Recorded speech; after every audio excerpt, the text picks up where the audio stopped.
അതോ ഇനിയും വല്ല ആഗ്രഹവും ബാക്കിയുണ്ടോ? ചേച്ചിയും കുടുംബവും പോയി, ഇനി ഇവിടെ ഉണ്ട് പലരും. എല്ലാരും തമ്മിലടിപ്പിച്ച് ഈ കുടുംബത്തിന്റെ സ്വസ്ഥത പൂർണ്ണമായി നശിപ്പിച്ച നിനക്ക് സമാനാവോ? നിന്നെപ്പറ്റി എല്ലാം അറിയാമെന്ന് ഞാൻ അഹങ്കരിച്ചിരുന്നു. കോമൺ സെൻസ് ഇല്ലാത്ത ചന്ത പെണ്ണുങ്ങളെ പോലെ നീ ഇത്രമാത്രം അതപ്പതിക്കുമെന്ന് ഞാൻ ഒരിക്കലും വിചാരിച്ചില്ല. ഞാൻ അങ്ങനെ അതപ്പതിച്ചിട്ടുണ്ടെങ്കിൽ അത് സേതുവേട്ടന്റെ കൂടെ വന്നതിന് ശേഷം. ഇപ്പൊ പറഞ്ഞല്ലോ, ഞാനാണ് അവരെ തമ്മിലടിപ്പിച്ചതെന്ന്. മുഖത്തോട് മുഖം നോക്കിയാൽ കടിച്ചു കീറാൻ നിൽക്കുന്ന ഇവരെ ഞാൻ തമ്മിലടിപ്പിച്ചത്രേ. അതൊക്കെ നേരത്തെ കുടുംബക്കാരുടെ രക്തത്തിലുള്ളതാ. അക്കൂട്ടത്തിൽ നിങ്ങൾക്കെങ്കിലും കുറച്ച് വ്യത്യാസം ഉണ്ടാവും ഞാൻ തെറ്റിദ്ധരിച്ചു. ഇവിടെ ആർക്കും അറിയില്ല സ്നേഹം എന്ന വാക്കിന്റെ അർത്ഥം പോലും. കൂടോത്രം ചെയ്താലും നിന്നോട് എനിക്ക് സ്നേഹം ഉണ്ടാവാൻ പോകുന്നില്ല. സ്നേഹം തോന്നുന്ന രീതിയിൽ ഇങ്ങോട്ട് പെരുമാറാൻ പഠിക്കണം. എല്ലാരും അത് പഠിക്കണം. നീ ഉദ്ദേശിക്കുന്ന സ്നേഹം എന്തോന്നാ? നേരം വെളുക്കുമ്പോ തൊട്ട് രാത്രി വരെ നിന്നെ കെട്ടിപ്പിടിച്ചോണ്ട് ആ കട്ടിൽ കിടക്കുന്നോ? അതോ നീ പറയുന്ന പമ്പര വിട്ടിത്തരങ്ങളൊക്കെ കേട്ട് ആസ്വദിച്ച് ഒരു മണ്ടനെ പോലെ പൊട്ടിച്ചിരിക്കുന്നോ? കല്യാണം കഴിച്ചുകൊണ്ട് മാത്രം സ്നേഹം ഉണ്ടാവില്ല. നീ പറയുന്ന എനിക്കും ഞാൻ പറയുന്നത് നിനക്കും മനസ്സിലാവണം. പരസ്പരം അംഗീകരിക്കാനുള്ള ഒരു വലിയ മനസ്സ് വേണം. സ്നേഹിക്കാൻ ഇങ്ങനെയൊക്കെ കുറെ നിബന്ധനകൾ ഉണ്ടെന്ന് പണ്ടൊരിക്കലും എന്നോട് പറഞ്ഞിരുന്നില്ലല്ലോ. പറഞ്ഞാലും മനസ്സിലാക്കാനുള്ള ബുദ്ധിയുണ്ടോ നിനക്ക്? ഇപ്പൊ നമ്മൾ കണ്ടത് മിഥുനം സിനിമയിലെ അത്യാവശ്യം വലിയൊരു വഴക്കാണ്. ഇതിനു മുന്നേ ഇവർ തമ്മിൽ വഴക്കുണ്ടാവുന്നുണ്ട്, ഇതിന് ശേഷവും വഴക്കുണ്ടാവുന്നുണ്ട്. ആൻഡ് ഇതുപോലുള്ള വഴക്കുകളുമായിട്ട് ഒത്തിരി ആളുകൾ കൗൺസിലിങ്ങിന് വരാറുണ്ട്. അവരുടെ റിലേഷൻഷിപ്പ് ഇഷ്യൂസ് പറയുമ്പോൾ ഇങ്ങനത്തെ സിറ്റുവേഷൻസ് അവർക്ക് ഒത്തിരി റിലേറ്റബിൾ ആണ്, അല്ലെങ്കിൽ മിഥുന സിനിമയിലെ പോലെ എന്നിങ്ങനെ പറയാറുണ്ട്. അപ്പോൾ നമുക്ക് ഒരു ക്ലാസിക് കൾട്ട് മൂവിയാണ് അല്ലേ മിഥുനം. അതിലെ സേതുമാധവനും സുലോചനയും തമ്മിലുള്ള ഒരുപാട് കോൺഫ്ലിക്ട്സ് ഒരുപാട് പേരുടെ ലൈഫിൽ നടക്കുന്നത് തന്നെയാണ്. നമുക്ക് ഇന്ന് ആ സിനിമ ഒന്ന് റീവിസിറ്റ് ചെയ്യാം. സിനിമയായിട്ടല്ല, ഈ സേതുമാധവനും സുലോചനയും ഈ ഒരു വഴക്കിലെത്തുന്നതിന് മുന്നേ ഒരുപാട് കാര്യങ്ങൾ ഉണ്ടായിരുന്നിരിക്കുമല്ലോ അല്ലെ. അത്രയും നാള് നമ്മൾ സ്നേഹിച്ചിരുന്ന ഒരാള് ഇഷ്ടമില്ല എന്ന് പറയുന്നു, ആൻഡ് ഇഷ്ടം എത്ര കൂടോത്രം ചെയ്തിട്ടും തിരിച്ചു വരില്ല എന്ന് പറയുന്നു. അങ്ങനത്തെ ഡയലോഗ് നമുക്ക് ഭയങ്കര പെയിൻഫുൾ ആണ്. ആൻഡ് ഇങ്ങനത്തെ ഡയലോഗ്സ് നമ്മൾ വഴക്കുകൾക്കിടയിൽ കേൾക്കാറുണ്ട്. തെറപ്പിക്ക് വരുമ്പോൾ ഒരു പാർട്ട്ണർ മറ്റേ പാർട്ട്ണറിനെ കുറിച്ച് പറയാറുണ്ട്. അപ്പൊ എന്താണ് ഇവർക്കിടയിൽ സംഭവിച്ചിട്ടുണ്ടാവുക? എങ്ങനെയാണ് നമ്മൾ ഈ ഒരു കോൺഫ്ലിക്റ്റ് റിസോൾവ് ചെയ്യുക? ഇവർ ശരിക്കും ഒരു കപ്പിളായിട്ട് ഉണ്ടായിരുന്നെങ്കിൽ, അവര് വന്നിട്ടുണ്ടെങ്കിൽ നമുക്ക് എങ്ങനെ അവരെ ഹെൽപ്പ് ചെയ്യാൻ പറ്റുമായിരുന്നിരിക്കാം? അതിനെ കുറിച്ച് നമുക്കിന്ന് നോക്കാം. So Sethumadhavan and Sulochana from Mithunam in couples therapy. ഈ സിനിമയിലെ പല കാര്യങ്ങളും നമ്മൾ ഡേ ടു ഡേ ലൈഫിൽ കാണുന്ന കാര്യങ്ങളാണ്. സാധാരണ നമ്മൾ സിനിമകളിൽ കാണുന്നത് അത്രയും നാൾ പ്രേമിച്ചിട്ട് they married and lived happily ever after എന്ന സിനിമയിലെ പ്രണയം ഒരു പഴയ കാര്യമാണ്. 13 വർഷം പ്രണയിച്ച് കല്യാണം കഴിച്ച ആളുകളായിട്ടാണ് കാണിക്കുന്നത്. അത് കഴിഞ്ഞിട്ടുള്ള ജീവിതം എങ്ങനെയാണ് എന്നാണ് നമ്മൾ ഈ സിനിമയിൽ ശരിക്കും കാണുന്നത്. ആൻഡ് അങ്ങനെ കാണാൻ പറ്റുക എന്ന് പറയുന്നത് അത്ര ഈസി അല്ല അല്ലെ. അപ്പൊ നമ്മള് യഥാർത്ഥ ജീവിതമായിട്ട് വളരെ ഇഴുകിച്ചേർന്ന് നിൽക്കുന്ന ഒരു സിനിമ. ശ്രീ മോഹൻലാലും ഉർവശിയും അതിമനോഹരായിട്ടാണ് ഇതിൽ ക്യാരക്ടേഴ്സിനെ ചെയ്തിട്ടുള്ളത്. അതുകൊണ്ട് തന്നെ നമുക്ക് ആ ഒരു ഇമോഷൻസ് ഭയങ്കരമായിട്ട് മനസ്സിലാകും. സോ ഈ ഒരു സിറ്റുവേഷനിൽ ഇവരെത്തുന്നത് മുന്നേ ആ കൂടോത്രം ഉണ്ടല്ലോ, നമ്മുടെ ഒരു ക്ലാസിക് കോമഡി സീനായിട്ടുള്ള ഇപ്പൊ പൊട്ടിക്കും ആ സീൻ കഴിഞ്ഞിട്ടുള്ളതാണ്. സോ ആ കൂടോത്രം അവിടെ കുഴിച്ചിടുന്നത് ഉർവശിയാണ്. ഐ മീൻ ഉർവശിക്ക് വേണ്ടി അല്ലെ, ആ സ്നേഹം തിരിച്ചു കിട്ടാൻ വേണ്ടിയിട്ട് ചെയ്യുന്നതാണ്. ആ സമയത്ത് ആള് ചെന്ന് പറയുന്ന ഒരു രംഗമുണ്ട്. ഞാൻ സ്നേഹിച്ചിട്ടേ ഉള്ളൂ ഒരാളെ, ആ മനുഷ്യനെ മാത്രം. ആ സ്നേഹത്തിന് വേണ്ടി എന്റെ വീട്, എന്റെ സ്വന്തക്കാർ എല്ലാം ഞാൻ ഉപേക്ഷിച്ചു. പക്ഷെ അദ്ദേഹം ഒരു തരിമ്പ് സ്നേഹം പോലും എനിക്ക് തന്നില്ല. മതിയായി, ഇനി എനിക്ക് ജീവിക്കണമെന്നില്ല. ഈ സീന് കാരണമാകുന്നത് അവര് കുഴിച്ചിട്ട ഒരു കൂടോത്രമാണ്. ആ കൂടോത്രം കുഴിച്ചിട്ടത് ഇയാളുടെ സ്നേഹം തിരിച്ചു കിട്ടാൻ വേണ്ടിയാണ്. അപ്പൊ ഇത് മുന്നേ നടക്കുന്ന ആ ഒരു ലൈൻ ഓഫ് ഇവന്റ്സ് നമുക്കൊന്ന് ജസ്റ്റ് ചർച്ച ചെയ്യാം. ആദ്യം വരുന്നത് കുറെ കുഞ്ഞു കുഞ്ഞു വഴക്കുകളാണ് അല്ലെ. അപ്പോ ഇവിടെ 13 വർഷം ചെറിയ പ്രായം തൊട്ടേ പ്രേമിച്ച രണ്ടാളുകള് ചില പ്രത്യേക സാഹചര്യങ്ങൾ കാരണം കല്യാണം കഴിക്കേണ്ടി വരുന്നു. അത് കഴിഞ്ഞ് യഥാർത്ഥ ജീവിതത്തിലേക്ക് വരുമ്പോൾ പ്രേമിച്ചിരുന്നത് പോലെ അല്ല കാര്യങ്ങളെന്ന് കാണുന്നു. ആൻഡ് അവർക്ക് രണ്ടുപേർക്കും ഒത്തുപോകാൻ പറ്റാത്ത തരത്തില് പല പല കാരണങ്ങൾ വരുന്നു. അത് കഴിഞ്ഞിട്ട് അവരൊരു തരത്തില് ഒരു സെപ്പറേഷൻ പോലെയുള്ള ഒരു സിറ്റുവേഷൻ വരെ എത്തുന്നു. കഥാപാത്രം സുലോചന എല്ലാ തെറ്റുകളും സമ്മതിക്കുന്നു, അല്ലെങ്കിൽ ദേ ഗെറ്റ് ബാക്ക് ടുഗെദർ. പക്ഷെ ജീവിതം ഇനിയും കിടക്കുവാണെങ്കിൽ ഇതേ സിറ്റുവേഷൻസ് വന്നുകൊണ്ടിരിക്കും. അപ്പോൾ നമുക്ക് ഇത് ഡീൽ ചെയ്യേണ്ടത് എങ്ങനെയാന്ന് അറിയണം. ഇത് നമ്മുടെ യഥാർത്ഥ ജീവിതത്തിൽ ഇന്ന് ആരും അങ്ങനെ സമ്മതിച്ചു കൊടുക്കത്തില്ല. കാര്യം അങ്ങനെ സമ്മതിച്ചു കൊടുക്കാൻ പറ്റുന്ന ഒരു സിറ്റുവേഷൻ അല്ല താനും. ഇവിടെ എന്തായിരിക്കാം ഇവർക്ക് സംഭവിച്ചിട്ടുണ്ടാവുക? ആളുടെ ഈ ഒരു കൂടോത്രത്തിന് മുന്നേ ആളത് ചെയ്യാനുണ്ടായിരുന്ന സാഹചര്യം, ഒരുപാട് വഴക്കുകൾ ഉണ്ടാവുന്നുണ്ട്. അത് കഴിഞ്ഞിട്ട് ഒരു കല്യാണത്തിന്, കൂട്ടുകാരിയുടെ കല്യാണത്തിന് പോകാൻ നേരം ഫ്രണ്ടിനെ കൂടെ വിടുകയാണ്. ശ്രീനിവാസിന്റെ കഥാപാത്രമാണ് ആളുടെ ഭർത്താവ് എന്ന് തെറ്റിദ്ധരിച്ച് അത് കഴിഞ്ഞ് വിഷമിച്ച് മതിയായി, ഇങ്ങനെയൊക്കെ ആയിരുന്നെങ്കിൽ എന്നെ കല്യാണം കഴിക്കാൻ സേതുവേട്ടനോട് ഞാൻ ഒരിക്കലും കെഞ്ചൂലായിരുന്നു. കല്യാണം കഴിഞ്ഞ ശേഷം ഭാര്യ ഭർത്താവിനോട് പറയാണ്, ഈ കല്യാണം കഴിച്ചത് മണ്ടത്തരമായി പോയി, ചോയ്സ് തെറ്റിപ്പോയി എന്ന് പറയുന്ന ഒരു സിറ്റുവേഷൻ. അത് നമ്മൾ സ്ഥിരം കാണുന്ന ഒരു സിറ്റുവേഷനാണ്. അപ്പൊ അങ്ങനെ കേൾക്കുമ്പോൾ നമുക്ക് വലിയ വിഷമം ഉണ്ടാവും. നമ്മള് ഭർത്താവെന്ന നിലയ്ക്ക് തന്നെ തോറ്റുപോയി എന്നുള്ള രീതിയിലാണ് മറ്റേ ആളത് എടുക്കുന്നത്. അപ്പൊ ഇത് വീട്ടിലെ ജോലിക്കാരി കേൾക്കുന്നുണ്ട്. അപ്പോൾ ഇത് സേതുമാധവന് വല്ലാണ്ട് ഹേർട്ട് ആവുന്നുണ്ട്. അത് കഴിഞ്ഞുള്ളൊരു പാട്ടുണ്ട്, മറ്റേ അല്ലിമലർക്കാവൽ. ആ പാട്ടില് അദ്ദേഹം ഭയങ്കര ഡിറ്റാച്ച്ഡ് ആയിട്ടാണ് പെരുമാറുന്നത്. സുലോചന പിന്നെയും റീകണക്ട് ചെയ്യാൻ ശ്രമിക്കുന്നുണ്ട്, പക്ഷെ ആള് മൈൻഡ് ആക്കുന്നില്ല, വേണ്ട എന്ന് പറഞ്ഞിട്ട്. അതും നമ്മൾ സ്ഥിരം തെറപ്പിയിൽ കാണുന്ന ഒരു പാറ്റേൺ ആണ്, ആ ഒരു ഡിറ്റാച്ച്മെന്റ്, ആ ഒരു ഷട്ടിങ് ഡൗൺ പാറ്റേൺ. അത് കഴിഞ്ഞിട്ട് ഈ സ്നേഹം കിട്ടാതെ ആവുമ്പോൾ എന്ത് ചെയ്യണം എന്നറിയാതെയാണ് ആള് കൂടോത്രം എന്ന പരിപാടിക്ക് പോകുന്നത്. ഇന്നാണെങ്കിൽ തെറപ്പിക്ക് പോകാം, പക്ഷെ അന്ന് കൂടോത്രത്തിന് പോയി. ഓക്കെ, അവിടെ ചെന്നിട്ട് പറയുന്ന ഒരു കാര്യമുണ്ട്, എനിക്ക് സ്നേഹിക്കാൻ മാത്രമേ അറിയുള്ളൂ, ഞാൻ അദ്ദേഹത്തെ സ്നേഹിക്കാൻ മാത്രമേ ചെയ്തിട്ടുള്ളൂ, എൻ്റെ കുടുംബം എല്ലാം വിട്ട് കളഞ്ഞിട്ടാണ് ഞാൻ ഇങ്ങോട്ട് വന്നത്, പക്ഷെ എനിക്കത് തിരിച്ചു കിട്ടുന്നില്ല എന്നുള്ള രീതിയിൽ. അപ്പോൾ നമ്മള് ഇവിടെ നോക്കുവാണെങ്കിൽ ഇവര് ഇത്രയും നാള് പ്രേമിച്ച് കല്യാണം കഴിച്ച, അപ്പൊ അറേഞ്ച് മാരേജിലാണെങ്കിൽ നമ്മൾ പറയും ഓക്കെ, എന്താണ് നമുക്ക് അറിയാത്ത ആൾക്കാർ പിന്നീട് കല്യാണം കഴിച്ചു കഴിഞ്ഞപ്പോൾ ഉണ്ടായ വ്യത്യാസങ്ങളാണ് എന്നൊക്കെ. ഒരു സീനിലാണെങ്കിലും സേതുമാധവൻ പറയുന്ന ഒരു ഡയലോഗ്, നീ ഭയങ്കര തരം താണതായിട്ട് പെരുമാറി, എനിക്ക് നിന്റെ മനസ്സിലുള്ളതെല്ലാം അറിയാമെന്നൊരു ധാരണ എനിക്കുണ്ടായിരുന്നു, സ്നേഹിച്ചാൽ മാത്രം പോരാ, മറ്റുള്ള ആളെ മനസ്സിലാക്കാൻ കൂടെ പഠിക്കണം, നീ വിചാരിക്കുന്ന പോലെ ചുമ്മാ അവിടെ കുത്തിയിരുന്ന് നിന്റെ കൂടെ കെട്ടിപ്പിടിച്ച് കിടക്കുന്നതോ അല്ലെങ്കിൽ ടൈം സ്പെൻഡ് ചെയ്യുന്നതോ തമാശകൾ കേട്ട് പൊട്ടത്തരങ്ങൾ കേട്ട് ചിരിക്കുന്നതോ അതൊന്നുമല്ല സ്നേഹം എന്നൊക്കെ. അപ്പൊ മറ്റേയാൾ പറയുന്നുണ്ട്, ഇങ്ങനത്തെ നിബന്ധനകൾ ഉണ്ടെന്ന് ഞാൻ അറിഞ്ഞില്ല, പണ്ടൊന്നും പറഞ്ഞില്ലല്ലോ എന്ന് പറഞ്ഞ് ലെറ്റേഴ്സ് എടുത്ത് കാണിക്കും. ഇന്നത്തെ കാലത്ത് നമ്മൾ സ്ക്രീൻഷോട്ട്സ് എടുത്ത് കാണിക്കുന്നത് പോലെ. അപ്പൊ ഇത് നമ്മൾ ഈ സിനിമയിൽ പല സ്ഥലങ്ങളിൽ ഇതേ ലെറ്റേഴ്സ് എടുത്ത് കാണിക്കുന്നത് കാണാറുണ്ട് അല്ലെ. നമ്മളിപ്പോ വിചാരിക്കുന്നത് ഇവിടെ പുരുഷന്മാരുടെ ഭാഗത്ത് നിന്ന് നോക്കുകയാണെങ്കിൽ എല്ലായ്പ്പോഴും പുരുഷന്മാർ തന്നെ ആവണം എന്നില്ല ഇങ്ങനെ ഒരു സിറ്റുവേഷനിൽ വരുന്നത്. പക്ഷെ ഈ ഒരു ഇതില് നമുക്ക് ഭൂരിഭാഗവും പുരുഷന്മാരായതുകൊണ്ട് നമുക്ക് അങ്ങനെ ചിന്തിക്കാം. ആളൊന്നും എക്സ്പ്രസ് ചെയ്യുന്നില്ല. ഇവിടെ തുടക്കത്തില് ആള് പറയുന്നുണ്ട്, എനിക്ക് കുറച്ചുകൂടെ ഒരു ഫിനാൻഷ്യലി ഇൻഡിപെൻഡന്റ് ആയിട്ട് എൻ്റെ ബിസിനസ് എല്ലാം ശരിയായിട്ട് എൻ്റെ അനിയത്തിയുടെ കല്യാണം കഴിഞ്ഞിട്ട് കല്യാണം കഴിച്ചാൽ മതി എന്നാണ് പറയുന്നത്. പക്ഷേ ഈ സുലോചനയുടെ ബ്രദർ കല്യാണം ആകാറായി എന്ന രീതിയിൽ പേടിപ്പിച്ച് പെട്ടെന്ന് ഇവർ ഒളിച്ചോടിപ്പോയി കല്യാണം കഴിക്കേണ്ടി വരുന്നൊരു സിറ്റുവേഷനിലാണ്. അതിനു മുന്നേ ആണെങ്കിലും ഇവര് പ്രണയിക്കുന്ന സമയങ്ങളിൽ സുലോചനയാണ് എപ്പോഴും എഴുത്തുകൾ എഴുതുന്നത്. ആഴ്ചയിൽ 3 എഴുത്ത് വെച്ചൊക്കെ എഴുതുന്നുണ്ടെന്നാണ് പറയുന്നത്. ആള് 3 മാസം 4 മാസം കൂടുമ്പോൾ ഒരു ലെറ്റർ അയക്കും.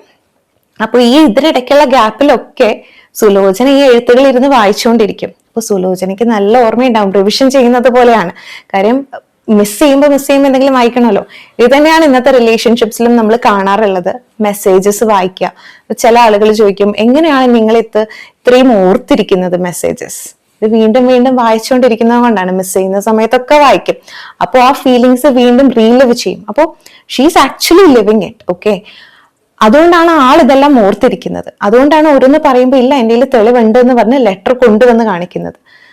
ആളുടെ മനസ്സിൽ മുഴുവൻ അതാണ് യാഥാർത്ഥ്യം. പക്ഷെ ആ സമയത്തും ആള് സേതുമാധവനെ വേറെ ആൾക്കാരുടെ മുന്നിൽ കുറ്റം പറയുന്നില്ല. ആൾക്ക് എന്തെങ്കിലും തിരക്കുണ്ടാവും, ഇല്ലെങ്കിൽ വരും, വിശ്വാസമാണ്, ഇല്ല ആള് വേറെ ആരുടെയും കൂടെ പോയിട്ടൊന്നും ഇല്ല എന്നൊക്കെ. ആൻഡ് സേതുമാധവനാണെങ്കിലും വന്നിട്ട് മിസ് ചെയ്യുന്നതിന് ശരിയാക്കാൻ വേണ്ടി കളിപ്പിക്കുന്നു, കൊഞ്ചിക്കുന്നു, അത് കഴിഞ്ഞ് സോറി പറയുന്നു, ഇതൊക്കെ ചെയ്യുന്നുണ്ട്. He's acknowledging. അപ്പോഴും ആള് സത്യം പറയുന്നില്ല. ആള് പറയുന്നത് ഗവൺമെന്റ് നല്ല സപ്പോർട്ടാണ്, നമ്മുടെ ബിസിനസ് ഒക്കെ അടിപൊളിയാണ്, എല്ലാം സെറ്റായിട്ട് വരുന്നുണ്ടെന്ന്. പക്ഷേ ആൾക്കൊന്നും നടക്കുന്നില്ല എന്ന യാഥാർത്ഥ്യം അവിടെ നിൽക്കുകയാണ്. ആള് കള്ളത്തരം പറയുക. അതായത് ആളെ വിഷമിപ്പിക്കണ്ടെന്ന് കരുതിയാകാം. അതും നമ്മൾ സിനിമയിൽ പറയുന്നുണ്ട്. ലാസ്റ്റ് ഒരു ചിരി ഫിറ്റ് ചെയ്ത് നടക്കുകയാണ് മറ്റുള്ളവരെ വിഷമിപ്പിക്കാതിരിക്കാൻ എന്ന രീതിയിൽ. അപ്പോൾ ആള് ഇങ്ങനെ പറഞ്ഞു. അപ്പോ സുലോചനയ്ക്ക് വേറൊന്നും ഐഡിയ ഇല്ല. ആ ലെറ്റേഴ്സിൽ എഴുതിയതും ആള് പറയുന്നതുമായ കാര്യങ്ങൾ മാത്രമേ സുലോചനയ്ക്ക് അറിയുള്ളൂ. കല്യാണം കഴിഞ്ഞ് വരുമ്പോ 13 വർഷം പ്രണയിച്ച ഒരാൾ, അതില് ആണ് മാത്രം ജോലിയൊക്കെ ചെയ്യണം, കുടുംബം നോക്കണം എന്നൊരു സെറ്റപ്പിൽ നിൽക്കുകയാണ്. ഈ കുട്ടിക്ക് ജോലിയൊന്നും ഇല്ല, പഠിച്ചു കഴിഞ്ഞു, കല്യാണം അതിനു വേണ്ടി പോവാണ്. നമ്മൾ ഫാമിലി നോക്കുവാണെങ്കിൽ തന്നെ ആളൊരു ന്യൂക്ലിയർ ഫാമിലി പോലത്തെ ഒരു സെറ്റപ്പാ. ചേട്ടൻ, ചേട്ടന്റെ ഭാര്യ, പുള്ളിക്കാരി, പിന്നെ ഒരു അനിയത്തി. ചേട്ടൻ, ചേട്ടന്റെ ഭാര്യ, സുലോചന, സുലോചനയുടെ അനിയത്തി. പക്ഷെ സേതുമാധവന്റെ വീട്ടിലാണെങ്കിൽ അച്ഛനുണ്ട്, ചേച്ചിയും ഭർത്താവും മക്കളും, ചേട്ടനും ഭാര്യയും മക്കളും, അനിയത്തി, ഇവരെല്ലാരും ഉള്ളൊരു കൂട്ടുകുടുംബം സെറ്റപ്പാണ്. അപ്പോൾ അങ്ങോട്ടാണ് ഈ ആള് കല്യാണം കഴിച്ച് വരുന്നത്. അതിന്റെ കൂടെ ബിസിനസിന്റെ കുറെ ബുദ്ധിമുട്ട്, കാശില്ലാത്തതിന്റെ ബുദ്ധിമുട്ട് ഒക്കെ ഉണ്ട്. അങ്ങോട്ട് കല്യാണം കഴിച്ച് വരുമ്പോൾ ആളെന്താ വിചാരിക്കുന്നേ, ഇത്രയും നാള് ഇങ്ങനെ ബുദ്ധിമുട്ടായിട്ട് കിടന്നു, ഇപ്പൊ കല്യാണം കഴിച്ചല്ലോ, ഇനിയിപ്പോ ആരെങ്കിലും കൊണ്ടുവന്ന് പേടി വേണ്ടല്ലോ, അത് ഓക്കെ ആയി, ഇനി എനിക്ക് എന്റെ ബിസിനസിന്റെ കാര്യമൊക്കെ ആയിട്ട് ചിന്തിച്ചു പോകാം. പക്ഷെ സുലോചന എന്താ വിചാരിക്കുന്നത്, ഇത്രയും നാള് ദൂരെ ആയതുകൊണ്ട് സംസാരിക്കാൻ പറ്റാനാണല്ലോ, ഇനിയിപ്പോ ഒരേ വീട്ടിലാണല്ലോ, അപ്പൊ കൂടുതൽ ടൈം സ്പെൻഡ് ചെയ്യാം. പിന്നെ ഒരു കല്യാണം കഴിഞ്ഞ് നമ്മൾ വരുമ്പോഴേക്കും നമുക്ക് കുറെ കാര്യങ്ങളൊക്കെ സംസാരിക്കാൻ പറ്റും, അല്ലെങ്കിൽ നമുക്ക് കുറച്ച് ഫാന്റസി ഒക്കെ ഉണ്ടാവും, അങ്ങനെ ചെയ്യാൻ പറ്റും, ഇങ്ങനെ ചെയ്യാൻ പറ്റും. അപ്പോൾ ആൾ സ്വപ്നം കണ്ട പോലെ അതാണ് ആളുടെ മനസ്സിൽ. ഇത് ഇത്രയും കോംപ്ലിക്കേറ്റഡ് ആയിട്ടുള്ള ഒരു മാരേജ് ആണെന്ന് ആൾ ചിന്തിക്കുന്നേ ഇല്ല. അത് ആളുടെ ഇമ്മച്യൂരിറ്റിയാണ്.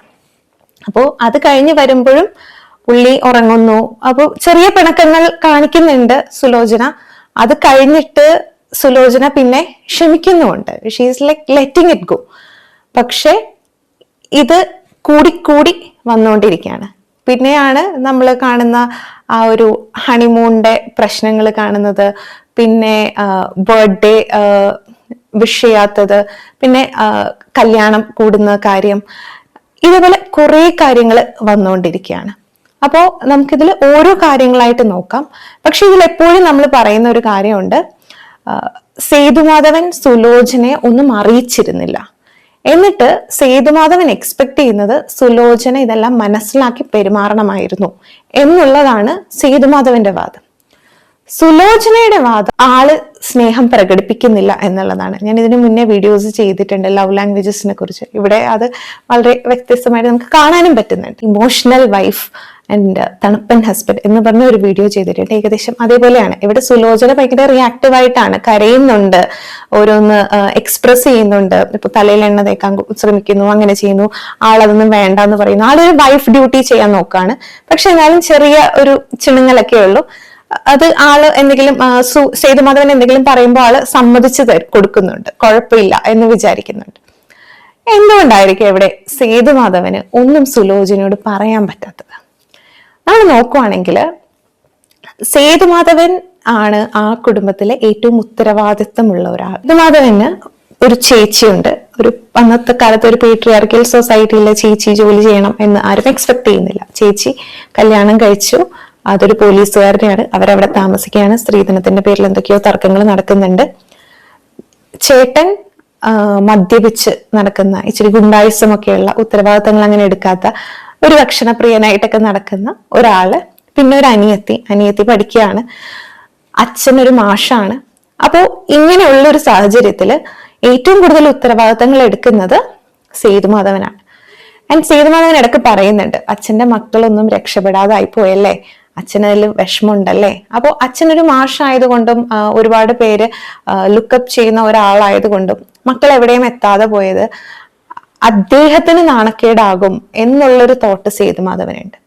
സേതുമാധവന് തന്നെ ആൾ ഉദ്ദേശിച്ച ആ ഒരു ലെവലിൽ എത്താൻ പറ്റാത്തതിന്റെ വിഷമങ്ങളും ഉണ്ട്. അപ്പോൾ അത് തന്നെ ഭയങ്കര ഒരു ഈഗോ, ഒരു കോംപ്ലക്സ് പോലെ, ഒരു ഇൻഫീരിയോറിറ്റി കോംപ്ലക്സ് പോലെ ആൾക്ക് തന്നെ ഒരു ഇഷ്ടമില്ലാത്ത കാര്യമായിട്ട് അവിടെ കിടക്കുക. ആൾക്ക് അത് ഒട്ടും സന്തോഷം തരുന്ന ഒരു കാര്യമല്ലല്ലോ. നമ്മൾ വിചാരിച്ച രീതിയിലൊന്നും എത്തുന്നില്ല, നമ്മൾ കഷ്ടപ്പെട്ടുകൊണ്ടിരിക്കുന്നു, അച്ഛന്റെ അഭിമാനമാകണം എന്ന് വിചാരിച്ചിട്ട് അതും നടക്കുന്നില്ല എന്നുള്ളൊരു സിറ്റുവേഷൻ നമുക്ക് അത്ര സന്തോഷമുള്ള കാര്യമൊന്നുമല്ല. അങ്ങനെ ഇരിക്കുന്ന ഒരു സേതുമാധവൻ എങ്ങനെയാണ് മറ്റേ ആളോട് പറയാ, ഞാൻ തോറ്റുപോയി, എനിക്ക് പറ്റുന്നില്ല, ഞാൻ തളർന്നിരിക്കുകയാണെന്ന്. സേതുമാധവൻ ബ്രേക്ക് ഡൗൺ ആകുന്ന ഒരു പോയിന്റ് ഉണ്ട്. ആളുടെ കാശെല്ലാം നഷ്ടപ്പെട്ടു, ഹോപ്പ് എല്ലാം പോയിരിക്കുന്നു. അവസാനം ഗതികെട്ട് ഭാര്യനോട് അനിയത്തിയുടെ കല്യാണം നടത്താൻ വേണ്ടി സ്വർണം വാങ്ങിച്ചിട്ട് വിറ്റ് ആ കാശുമായിട്ട് വരുമ്പോ അതും പോയി, കടക്കാരും തല്ലി, അവസാനം അനിയത്തി ഒളിച്ചോടിപ്പോയി, അതും അത്രയും വിശ്വസ്തനായ അദ്ദേഹത്തിന്റെ സഹായിയുടെ കൂടെ. അപ്പൊ ഇത്രയും വന്നു കഴിയുമ്പോഴേക്കും ആള് തകർന്നു പോവാണ്. അപ്പൊ അമ്മാവനൊക്കെ പറയുന്നുണ്ട്, നീ കൊള്ളാത്തതാണ്, നിന്നെ കണ്ടാണ് അവർ പഠിക്കുന്നത്, നീയാണ് ഈ കുടുംബത്തിന് ഒരു മാനക്കേട് ഉണ്ടാക്കിയത് എന്ന രീതിയിൽ പറയുമ്പോൾ ഈ കുറ്റങ്ങളെല്ലാം എടുത്തിട്ട് അതിന്റെ കൂടെ ഫാമിലി ലൈഫും അവിടെ ഭയങ്കര ബാഡായിട്ട് പൊയ്ക്കൊണ്ടിരിക്കുക. അപ്പൊ അച്ഛനോട് വന്നിട്ട്, അച്ഛ ഞാൻ ചീത്തായി പോയല്ലേ എന്ന രീതിയിൽ ചോദിക്കുമ്പോൾ അച്ഛൻ ആശ്വസിപ്പിക്കുന്നുണ്ട്, മോനെ നീ മനസ്സിൽ കൊണ്ട് നടക്കുന്നതെല്ലാം എല്ലാം മനസ്സിൽ ഒതുക്കിക്കൊണ്ട് എല്ലാവർക്കും വേണ്ടി നീ കഷ്ടപ്പെടുന്നത് ഞാൻ കാണുന്നുണ്ട് എന്നതുപോലെ അച്ഛൻ ആശ്വസിപ്പിക്കുമ്പോഴാണ് someone finally saw my struggle എന്ന് വിചാരിച്ചിട്ട് സേതുമാധവൻ ബ്രേക്ക് ഡൗൺ ആകുന്നത്. That was a good thing. അങ്ങനെയെങ്കിലും ആളുടെ ഒരു ഇമോഷൻസ് അവിടെ അക്നോളജ് ചെയ്യപ്പെടുകയാണ്. അത് അച്ഛൻ മാത്രമേ കാണുന്നുള്ളൂ എന്നുള്ളതിന്റെ കാര്യം അച്ഛന്റെ കൂടെയാണ് കാശ് അന്വേഷിച്ചു പോയത്. അച്ഛന് മനസ്സിലാവുന്നുണ്ട് ഇത് സ്റ്റക്ക് ആണെന്നുള്ളത്, പക്ഷെ അച്ഛനും ഹെൽപ്പ് ചെയ്യാൻ പറ്റുന്നില്ല. ഇടയ്ക്ക് അച്ഛൻ്റെ അടുത്ത് കൺഫ്യൂസ് ചെയ്യുന്നത് നമ്മൾ കാണുന്നുണ്ട്, പക്ഷെ വേറെ ആരുടെ അടുത്ത് ആള് കൺഫ്യൂസ് ചെയ്യുന്നില്ല, അതുകൊണ്ട് ആർക്കും മനസ്സിലാകുന്നുമില്ല. പിന്നെ വേറൊരു നറേറ്റീവ് എന്താന്ന് വെച്ചാല് ഈ സുലോചന ഇതൊന്നും മനസ്സിലാക്കാൻ പറ്റാത്ത ഒരാളാണ് എന്നാണ് സേതുമാധവൻ ധരിച്ചു വെച്ചിരിക്കുന്നത്. അതിന് അദ്ദേഹത്തിനും കുറച്ച് റോൾ ഉണ്ട്, ആൾ അങ്ങനെ ഒരു എക്സ്പെക്ടേഷൻസ് സെറ്റ് ചെയ്യാൻ. നമ്മൾ കാണുമ്പോൾ ഇവർ വളരെ ചെറിയ പ്രായത്തിലെ പ്രേമിച്ച ആളുകളാണല്ലോ. അപ്പൊ ഈ കത്തുകളിൽ എഴുതിയേക്കുന്ന കാര്യങ്ങള് റിയാലിറ്റി ആയിട്ട് നോക്കുമ്പോൾ വളരെ ഡിഫറെന്റ് ആണ്. നമ്മൾ ഈ പ്രേമിച്ചടക്കുമ്പോൾ ഒരുപാട് കാര്യങ്ങൾ പറയും, അത് കഴിഞ്ഞ് കല്യാണം കഴിയുമ്പോൾ ഇതൊന്നും അങ്ങനെ ആയിരിക്കില്ല. ഇത് എപ്പോഴും കേൾക്കുന്ന ഒരു കാര്യമാണ് അല്ലെ. ഈ പ്രേമിച്ച് നടക്കുമ്പോൾ നമ്മൾ പറയുന്ന കുറെ കാര്യങ്ങളുണ്ടല്ലോ, ഉത്തരവാദിത്തങ്ങളില്ല. അന്ന് ഇയാളും ഫാന്റസൈസ് ചെയ്തിട്ടുണ്ടാവുക അങ്ങനത്തെ ഒരു ഭർത്താവ് ആകണം എന്ന് തന്നെ ആയിരിക്കും. എനിക്ക് അങ്ങനെ ചെയ്യണം, ഇങ്ങനെ ചെയ്യണം, ഇവളിങ്ങ് ഡ്യൂട്ടിയിൽ പോകണം, നമുക്ക് അങ്ങനെ അടിച്ചു പൊളിക്കാം. ആളെക്കുറിച്ച് തന്നെ ചിന്തിച്ച് വെച്ച് ആൾക്ക് തന്നെ ഇമാജിൻ ചെയ്തിട്ടുള്ള ഒരു കുടുംബജീവിതമുണ്ട്. അതാണ് ആ കത്തുകളിലുള്ളത്. ഞാൻ എങ്ങനെ ഒരു ഐഡിയൽ ഹസ്ബൻഡ് ആയിരിക്കും എന്ന് പുള്ളി തന്നെ പോർട്രേ ചെയ്ത് വെച്ചിരിക്കുകയാണ്. അതാണ് ആള് ഡെലിവർ ചെയ്യാൻ ഉദ്ദേശിച്ചത്. പക്ഷേ life gets in the way. അത് കാരണം ഒന്നും നടന്നില്ല. പക്ഷെ ഉർവശി ഇപ്പോഴും ആ വേർഷനാണ് എക്സ്പെക്ട് ചെയ്യുന്നത്. കാര്യം അതിൻ്റെ ഇടയ്ക്ക് ഈ ബുദ്ധിമുട്ടുകളുള്ളത് ഉർവശി അറിയുന്നില്ല.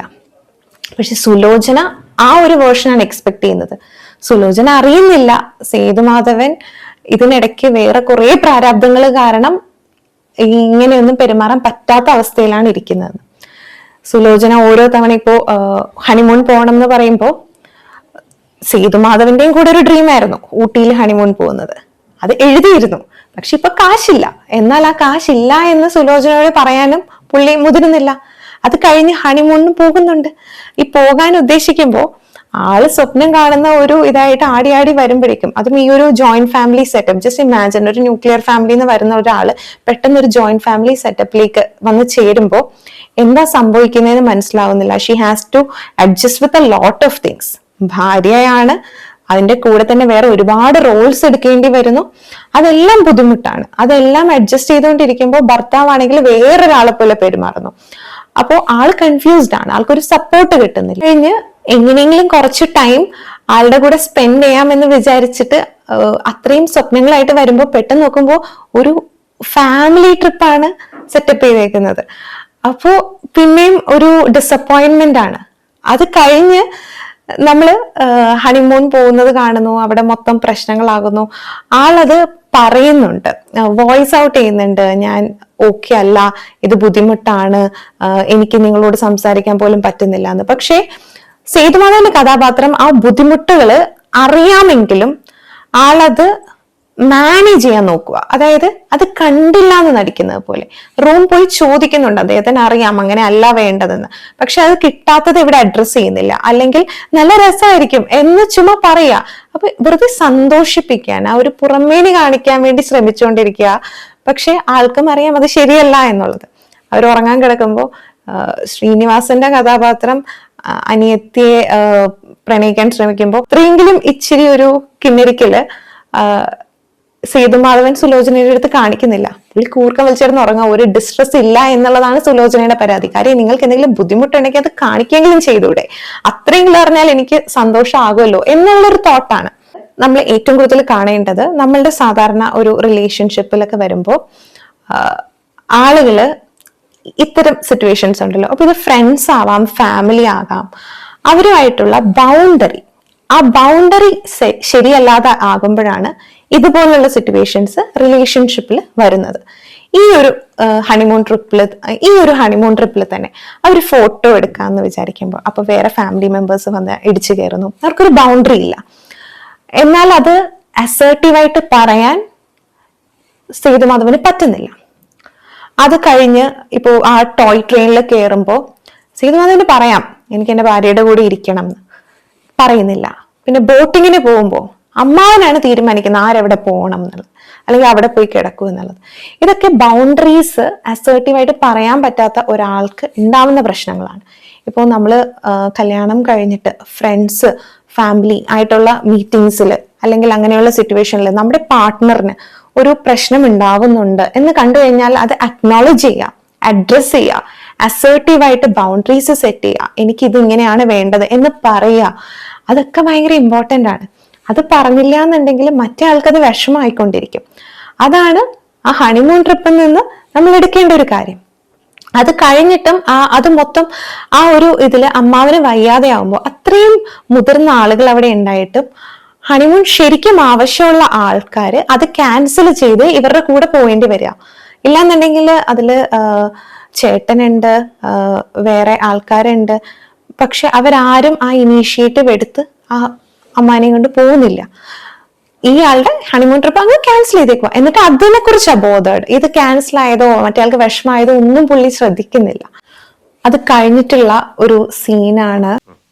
ഊണ് കഴിക്കാം, ഞാൻ സാമ്പാർ ഉണ്ടാക്കിയിട്ടുണ്ട്.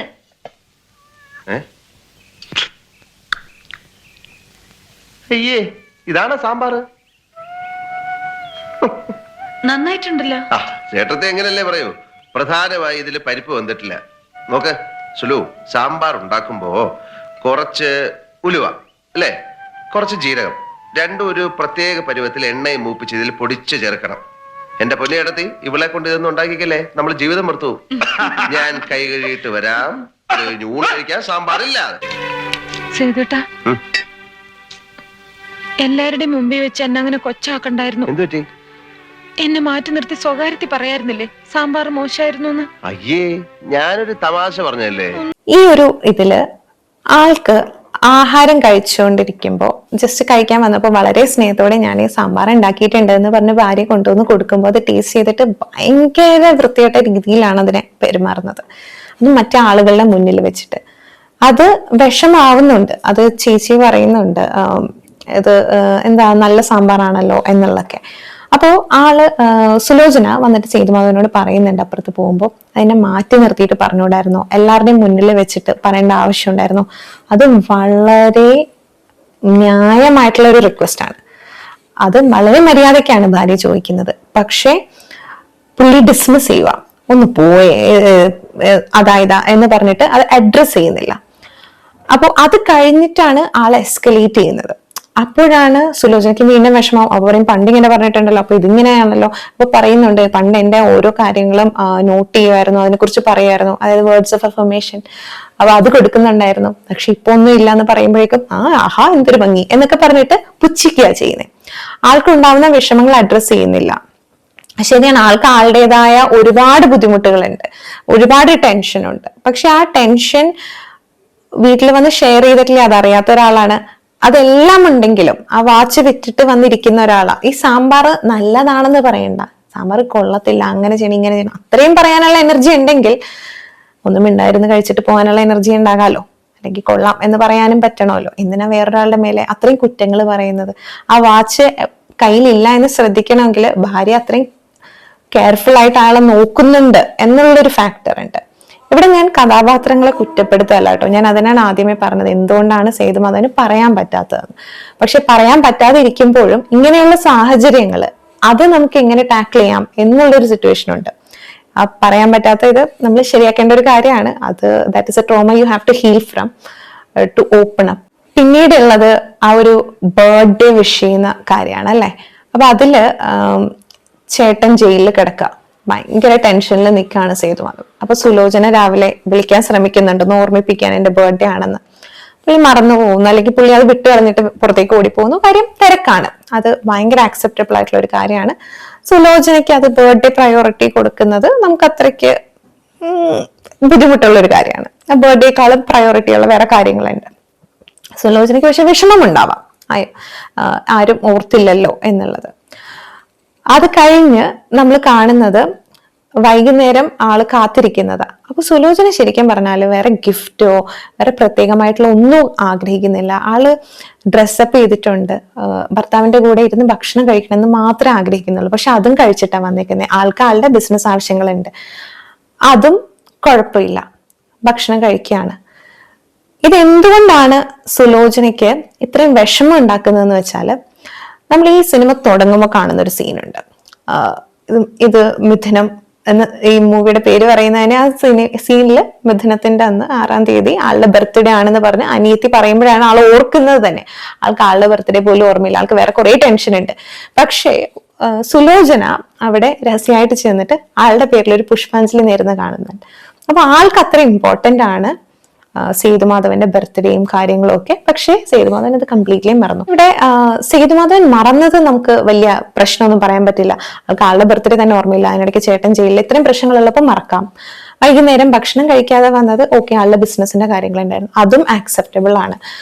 അത് കഴിഞ്ഞ് ഇന്നത്തെ ദിവസം എന്താണ് എന്നൊക്കെ ഓർക്കുമ്പോൾ വഴക്കിലോട്ടാണ് ഇത് പൊയ്ക്കൊണ്ടിരിക്കുന്നത്. ഓക്കെ, ആളുടെ സ്ട്രെസ് ഉണ്ട്. സുലോചന അത് ബർത്ത്ഡേ ആണ്, അത് മറന്നുപോയി എന്ന് പറഞ്ഞ് കരയുമ്പോൾ സേതുമാധവന് ഒരു കുറ്റബോധം തോന്നുന്നുണ്ട്, ഷേ എന്ന രീതിയിൽ. അത് മോഹൻലാൽ ഭയങ്കര അടിപൊളിയായിട്ട് കാണിച്ചിട്ടുമുണ്ട്. പക്ഷെ അവിടെ എന്താ സംഭവിക്കുന്നതെന്ന് പറഞ്ഞാൽ ഹീസ് ഡിഫെൻഡിങ് ഹിംസെൽഫ്. ആൾക്കത് ആക്സെപ്റ്റ് ചെയ്തിട്ട് ഒരു സോറി പറയാ, അല്ലെങ്കിൽ അയ്യോ ഇതുകൊണ്ടല്ലേ മറന്നുപോയി, ഹാപ്പി ബർത്ത്ഡേ എന്ന് പറയാം, അല്ലെങ്കിൽ ഒന്ന് ജസ്റ്റ് ഒന്ന് ഹഗ് ചെയ്തിട്ട് ഒരു ഉമ്മ കൊടുക്കാം, ഇതൊന്നും ചെയ്യാതെ ഇതല്ലെങ്കിൽ അടുത്ത വർഷം വേറെ ബർത്ത്ഡേ ഉണ്ടല്ലോ എന്നാ പറയുന്നത്. അത് പ്രോബ്ലമാണ്. അങ്ങനെ എല്ലാ സിറ്റുവേഷൻസും നമുക്കും ഉണ്ടാവും. നമുക്കിത് സിമ്പിളായിട്ട് ഹാൻഡിൽ ചെയ്യാൻ പറ്റും, പക്ഷെ നമ്മൾ ഹാൻഡിൽ ചെയ്യണ്ടെന്ന് അങ്ങ് വിചാരിക്കും. നമുക്ക് നമ്മളെ പ്രൊട്ടക്ട് ചെയ്യണം. നമ്മൾ തെറ്റ് ചെയ്തത് ആക്സെപ്റ്റ് ചെയ്യാനുള്ള ബുദ്ധിമുട്ട് കാരണം നമ്മളത് ഡിഫെൻഡ് ചെയ്ത ആൾ ഒക്കെ എന്നെ മനസ്സിലാക്കിക്കൂടെ, അവർക്ക് ഇതിനേക്കാൾ ഇമ്പോർട്ടൻ്റ് ആയിട്ടുള്ള കാര്യങ്ങളില്ലേ എന്നുള്ളത്. പക്ഷെ മറ്റേ ആൾക്ക് സന്തോഷമാകുമെങ്കിൽ ഒരൊറ്റ വാക്ക അത് പറഞ്ഞങ്ങ് വിടാം, ഇല്ല. അത് കഴിഞ്ഞിട്ട് ആ വിഷമായി കരയുന്ന ഒരാളെ ആശ്വസിപ്പിക്കാനും ശ്രമിക്കുന്നില്ല. പക്ഷെ പറയുന്നത് എല്ലാ പ്രശ്നങ്ങളും കഴിഞ്ഞ് വീട്ടിൽ വരുമ്പോൾ ഇങ്ങനെ പെണ്ണുങ്ങൾ വീട്ടിലിരുന്ന് കരഞ്ഞുകൊണ്ടിരിക്കുന്നത് എന്ത് വൃത്തികെട്ട സ്വഭാവമാണെന്നറിയോ എന്ന രീതിയിൽ അതിനെ ബ്ലെയിം ചെയ്ത് വിടുക. അങ്ങ് ജനറലൈസ് ചെയ്യല്ല പെണ്ണുങ്ങളുടെയും സ്വഭാവം എങ്ങനെയാന്നൊക്കെ. അതും തെറ്റായിട്ടുള്ള ഒരു കാര്യമാണ്. ആൾക്ക് ശരിക്കും വിഷമമുള്ള ഒരു കാര്യം നടന്നിട്ടാണ് അവിടെ കരഞ്ഞിട്ടുള്ളത്. അതിനെ അഡ്രസ്സ് ചെയ്യാൻ ഭർത്താവായ സേതുമാധവന് ഉത്തരവാദിത്തമുണ്ട്, അത് ആള് ചെയ്യുന്നില്ല. ഇത് കഴിഞ്ഞും ആളിങ്ങനെ കള്ളം പറഞ്ഞുകൊണ്ടേയിരിക്കുന്നുണ്ട്. ഇപ്പോൾ ഫ്രണ്ടിന്റെ കല്യാണത്തിന്റെ അതില് വരാം, എന്നാ ആദ്യമേ പറയാം എനിക്ക് വരാൻ പറ്റാത്ത സിറ്റുവേഷൻ ആണെന്ന് പറയില്ല, കള്ളങ്ങൾ പറഞ്ഞുകൊണ്ടേ ഇരുന്നിട്ട് അയാളുടെ കൂടെയാണ് വിടുന്നത്. അപ്പൊ അവിടെ ആ പ്രശ്നങ്ങൾ ഉണ്ടായി. ഞാൻ ആദ്യം പറഞ്ഞ പോലെ അത് കഴിഞ്ഞ് ഭയങ്കര ഹ്യൂമിലിയേറ്റഡ് ആയിട്ടാണ് ആളെ തിരിച്ചു വരുന്നത്. അത് പറയുമ്പോഴും നമുക്ക് അവർ ഇങ്ങോട്ട് വിളിക്കാം, ഡിന്നർ കൊടുക്കാം, ഇതൊക്കെ സേതുമാധവൻ പറയുമ്പോൾ അതൊന്നും നടക്കാൻ പോകുന്നില്ല എന്ന് നമുക്കറിയാം. പക്ഷെ അത് ജോലിക്കാരി കേട്ടപ്പോൾ ആൾക്കത് കുറച്ചിലായി.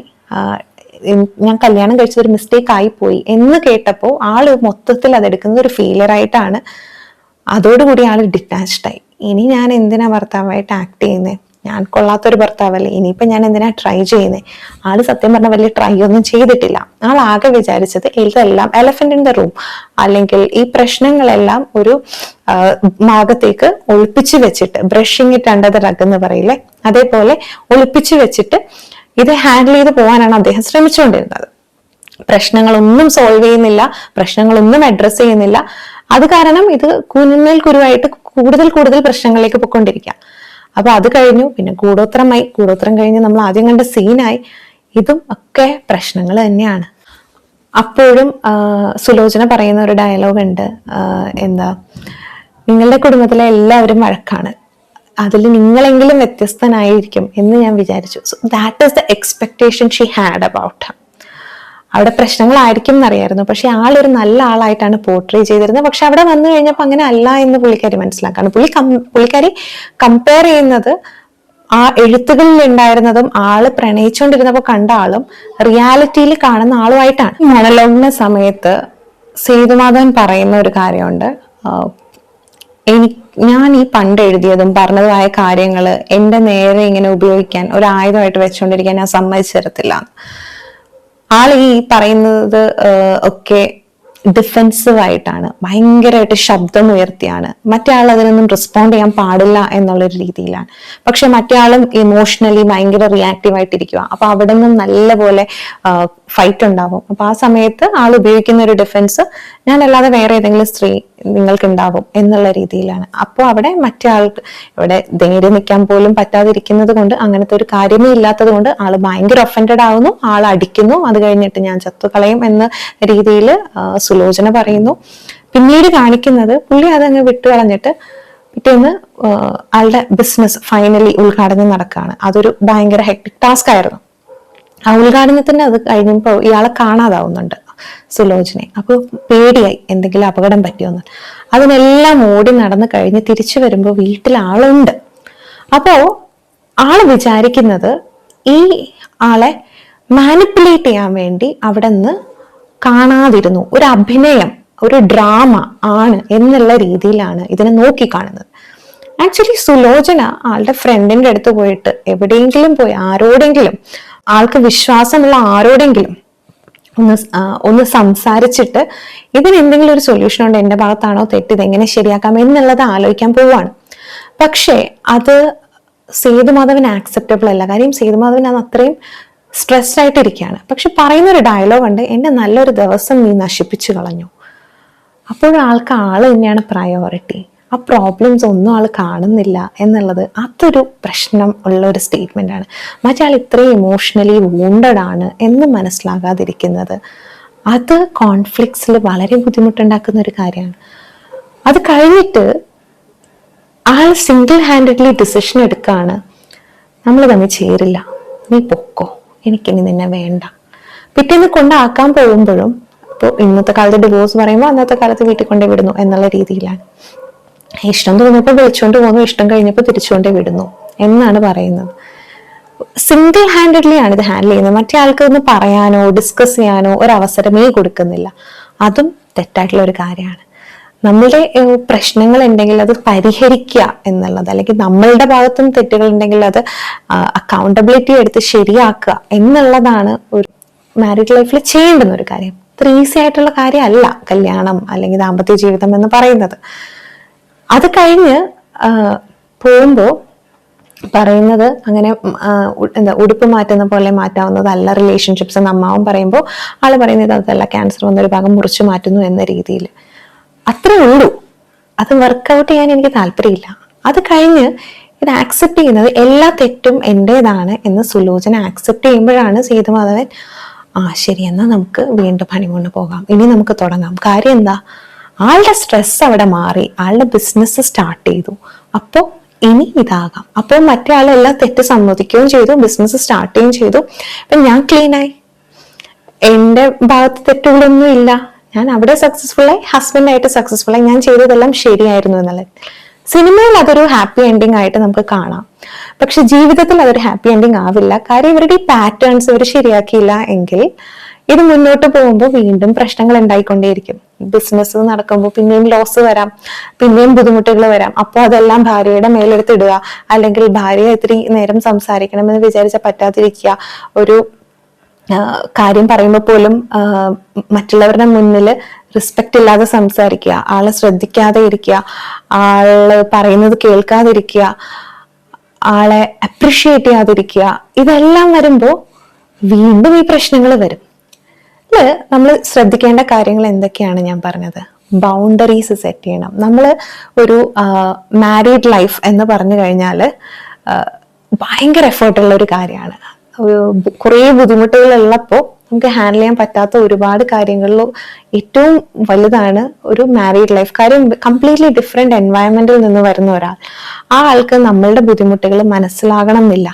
അപ്പോൾ പറയാതെ തന്നെ മനസ്സിലാക്കണം എന്ന് എക്സ്പെക്ട് ചെയ്യുന്ന നടക്കുന്ന കാര്യമല്ല. കല്യാണം കഴിക്കുകയാണ് എന്നുണ്ടെങ്കിൽ ഇത് മനസ്സിലാക്കിക്കൊണ്ട് കല്യാണം കഴിക്കുക. അത് കഴിഞ്ഞിട്ട് നിങ്ങൾക്കൊരു പ്രശ്നം പറ്റി, അല്ലെങ്കിൽ നിങ്ങൾ ചെയ്യുന്ന ശരിയാവുന്നില്ല എന്ന് തോന്നുമ്പോൾ മറ്റേ ആൾ വിഷമിച്ചിരിക്കുന്നുണ്ടെങ്കിൽ അത് അന്വേഷിക്കുക, അത് അഡ്രസ് ചെയ്യുക, അത് ഡിസ്മിസ് ചെയ്യാതിരിക്കുക. ആൻഡ് നിങ്ങൾക്ക് ഒരു വഴക്കുണ്ടാവുമ്പോൾ ആ വഴക്ക് റിസോൾവ് ചെയ്യാൻ ശ്രമിക്കുക, റിപ്പയർ ചെയ്യാൻ ശ്രമിക്കുക. വഴക്കുകൾ ഉണ്ടാകും, ദാമ്പത്യ ജീവിതമാണ്, വഴക്കുകൾ ഉണ്ടാവും, പക്ഷെ അത് റിപ്പയർ ചെയ്യുക. അല്ലാതെ അതിങ്ങനെ മാറ്റി നിർത്തി മുന്നോട്ട് പോട്ടെ അങ്ങനെ പോകത്തില്ല. ഇത് വലുതായിക്കൊണ്ടേയിരിക്കും. റിസെന്റ്മെന്റ് ആണ് ബിൽഡ് ചെയ്യുന്നത്. ബൗണ്ടറീസ് ഉണ്ടാവുക. നിങ്ങൾ മാരീഡ് ആയി കഴിയുമ്പോൾ നിങ്ങൾ ഏതൊരു സിറ്റുവേഷനിലാണെങ്കിലും നിങ്ങൾ ഭാര്യയും ഭർത്താവും ഒരു യൂണിറ്റ് ആയിട്ട് കൂടെ പെരുമാറേണ്ട ഒരു സിറ്റുവേഷൻ. അപ്പൊ മറ്റേ ആളുടെ കംഫർട്ടും നിങ്ങളുടെ ഒരു ഉത്തരവാദിത്തമാണ്. അപ്പൊ നിങ്ങളുടെ പേഴ്സണൽ ഇൻട്രസ്റ്റ് കൊണ്ടോ നിങ്ങളുടെ ഫ്രണ്ട്സ് ഫാമിലി കൊണ്ടോ നിങ്ങൾക്കൊരു ബുദ്ധിമുട്ടുണ്ടാവുന്നുണ്ടെങ്കിൽ ആ ബൗണ്ടറി സെറ്റ് ചെയ്യേണ്ടത്, അത് അസേർട്ടീവായിട്ട് സെറ്റ് ചെയ്യേണ്ടത് നിങ്ങളുടെ തന്നെ ഉത്തരവാദിത്തമാണ്. സേതുമാധവന് ബൗണ്ടറി ഇല്ലാന്ന് ഞാൻ പറയുന്ന ആ ഹണിമൂണിന്റെ കാര്യത്തിൽ മാത്രമല്ല, ചേട്ടനെ അവിടെ ജോലിക്ക് നിർത്തുമ്പോ അമ്മാവന്റെ ഒരു തീരുമാനത്തിന് മേലെ അത് ചെയ്യുന്നത്. അവിടെ നോന്നും പറയുന്നേ ഇല്ല. എല്ലാ കാര്യങ്ങൾക്കും യെസ് പറഞ്ഞുകൊണ്ടിരിക്കുന്ന ഒരാളാണ്. എല്ലാവർക്കും ലൂട്ട് ചെയ്യാൻ നിന്ന് കൊടുക്കുന്ന ഒരാളാണ്. അതാണ് ബൗണ്ടറി ഇല്ല എന്ന് പറയുന്നത് കേട്ടോ. പിന്നെ ഈ ഏറ്റവും കൂടുതൽ കേൾക്കുന്ന ഇമോഷണൽ നിഗ്ലെക്റ്റ് ആണ്. അതായത് നമുക്ക് മറ്റേ ആൾക്കൊരു ഇമോഷൻസ് ഉണ്ടാകുമ്പോൾ നമ്മളത് കംപ്ലീറ്റ്ലി നിഗ്ലെക്ട് ചെയ്ത് കളയുമ്പോഴാണ് ഈ റിസെന്റ്മെന്റ് ഉണ്ടാവുന്നത്. അത് ചെയ്യാതെ അക്കൗണ്ടബിലിറ്റി എടുക്കുക.